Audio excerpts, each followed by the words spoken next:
ബുള്ളറ്റിന് bullet കൊണ്ടാണ് മറുപടി. കേൾക്കുമ്പോൾ ഒന്ന് സംശയിച്ചേക്കാം. കാര്യം എന്താണെന്ന് അറിയേണ്ടേ? കണ്ടുവരാം ഒരു ബുള്ളറ്റ് കഥ. കാലടി ആദിശങ്കര ജന്മഭൂമി ക്ഷേത്രത്തിൽ നിന്നുമാണ് യാത്ര ആരംഭിക്കുന്നത്. എത്തിച്ചേരേണ്ടത് കാശ്മീരിലേക്കും. യാത്ര ബുള്ളറ്റിലാണ്. ഭീകരതയ്ക്കെതിരെ കാശ്മീരിലേക്കുള്ള ബുള്ളറ്റ് യാത്ര എന്ന ആശയം ചലോ LOC എന്ന കൂട്ടായ്മയുടെ നേതൃത്വത്തിലാണ്.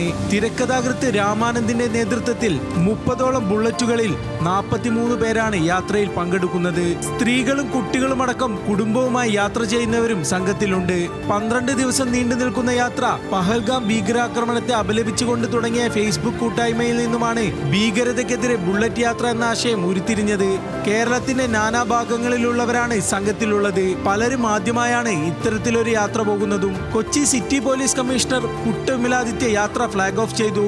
ദിവസവും പുലർച്ചെ 4:30 ആരംഭിച്ച് രാത്രി 8-ന് അവസാനിക്കുന്ന രീതിയിൽ ശരാശരി 500 കിലോമീറ്റർ എന്ന തോതിലാണ് യാത്ര ആസൂത്രണം ചെയ്തിരിക്കുന്നത്.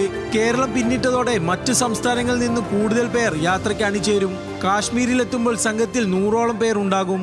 ന്യൂസ് മലയാളം, കൊച്ചി.